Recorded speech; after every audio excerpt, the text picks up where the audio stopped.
A man renovating his basement in 1963 knocked down a wall and found a tunnel. He walked inside and discovered a city buried under his town. 18 levels deep, churches, stables, schools, stone doors weighing half a ton. It had been there for 3,000 years, and he was the first person to see it. Nobody knew, nobody remembered. The city of Derinkuyu had sat beneath kitchens, beneath streets, beneath children walking to school, while 20,000 people's worth of rooms and corridors waited in perfect darkness. The man who found it was not an archaeologist. He was not searching for lost civilizations. He simply swung a sledgehammer at a wall that looked out of place, and the wall gave way. Behind it, smooth stone, deliberate carvings, a staircase spiraling down. He lit a lantern. He descended, and what he found rewrites what we know about ancient engineering. The passage behind that basement wall opened into a subterranean complex capable of housing 20,000 people, with livestock, with food stores that could sustain a population for months, with wine presses, oil presses, communal kitchens, a church with a barrel-vaulted ceiling, a school, meeting halls, and stables carved into the upper levels so animals could be managed near the surface. 18 levels, 280 feet down.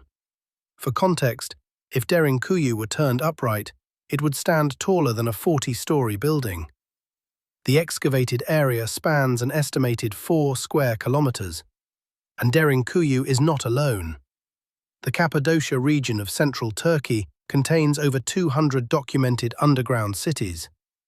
Derinkuyu is the largest yet discovered, but the others suggest something even more extraordinary. There is a tunnel, and nobody knows where it ends. In 2015, ground-penetrating radar surveys confirmed a passage running from Derinkuyu toward a neighboring underground city 8 kilometers away, Kaymakli. If the connection is complete, the two cities together could shelter over 30,000 people. And radar suggests the tunnel continues beyond Kaymakli toward other sites. The traditional explanation for Derinkuyu is straightforward: defense. The volcanic tuff of Cappadocia is soft enough to carve, but hardens on exposure to air. Christian communities during the Byzantine era, fleeing Arab raids and Seljuk invasions between the 8th and 12th centuries, expanded natural caves into secure underground shelters, and the defenses were genuinely formidable. Massive circular stone doors, some weighing 500 kilograms, could be rolled across entrances and locked from the inside only. Once sealed, no surface army could force entry. More than 50 ventilation shafts doubled as wells, providing water and air to every level. Separate chimney systems vented kitchen smoke through hidden shafts, so no telltale plumes would betray habitation above. Every level could be isolated.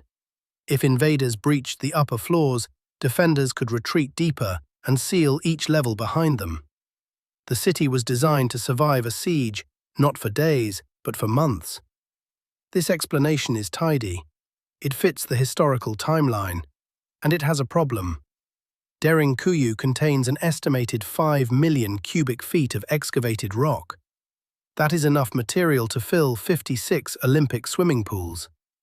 If a single worker with Bronze Age tools could remove 10 cubic feet per day, an optimistic estimate, the project requires 500,000 worker days. Even with a workforce of 500 people, that is nearly 3 years of continuous labor.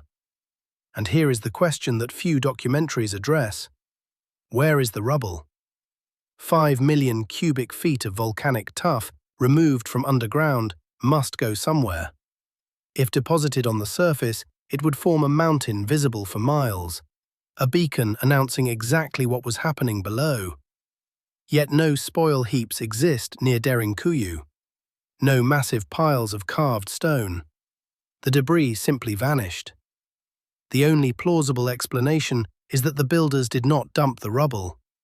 They reused it, dispersed it, concealed it. Perhaps it was spread across farmland as soil amendment. Perhaps it was used to construct surface buildings that have since eroded. Or perhaps, and this is the unsettling possibility, the surface architecture was deliberately removed to hide the city's existence. Which raises a deeper question. If the Byzantine Christians were merely expanding existing caves, who dug the original chambers? And what were they hiding from? Before the Byzantines, before the Romans, before the Greeks, before even the Phrygians, central Anatolia was ruled by the Hittite Empire, a civilization that rivaled Egypt, that fought Ramesses the Great to a standstill, that was among the first on earth to smelt iron on an industrial scale. Between roughly 1600 and 1200 BC, the Hittites dominated the region from their capital at Hattusa, a fortified citadel spanning over 400 acres. The Hittites carved rock sanctuaries. They built underground water systems. Their engineering was generations ahead of surrounding cultures. And then, around 1200 BC, their empire collapsed. The Bronze Age collapse was a systemic failure of Mediterranean civilization. Climate change, crop failures, and waves of invaders that toppled empires from Greece to Mesopotamia. The Hittite state disintegrated. But the Hittite people did not vanish. Some communities retreated to fortified enclaves in the mountains of Cappadocia. Is it possible that Derinkuyu began as a Hittite refuge, not a temporary shelter from a raid, but a permanent survival strategy against civilizational collapse? A city designed not for weeks underground, but for generations. If so, Derinkuyu is not a Byzantine oddity. It is one of the oldest continuously inhabited structures on Earth. Each empire that rose and fell, Phrygian, Persian, Greek, Roman, Byzantine, Seljuk, Ottoman, inherited the city and added another level, another chamber, another layer of secrets. The Hittites dug the deepest, oldest levels, and those levels remain unexplored. Today, about half of Derinkuyu's 18 levels are open to the public. Tourists file through the church and the stables. They photograph the stone doors, and eventually they reach a locked gate, a sealed passage, a sign that reads, "No entry." Sections of Derinkuyu remain officially unexplored. The tunnel toward Kaymakli, detected by radar, is among the sealed areas. The Turkish Ministry of Culture cites preservation concerns, but the deeper you go in Derinkuyu, the older the construction. The upper levels bear clear Byzantine Christian markings, crosses carved into walls, Greek inscriptions, church architecture. As you descend, the iconography fades. The chambers grow simpler, rougher, more ancient. The lowest accessible levels show tool marks that do not match Byzantine techniques. Something is down there, and someday, perhaps soon, someone will find it. The man who knocked down his basement wall in 1963 died without learning the full extent of what he found. His discovery remains only partially explored. A city that sheltered humanity through the collapse of empires and the remaking of the world above. Derinkuyu is not a tomb. It is not a ruin. It is a reminder that entire civilizations can vanish into the earth, and that the ground beneath our feet may hold secrets we have not yet imagined.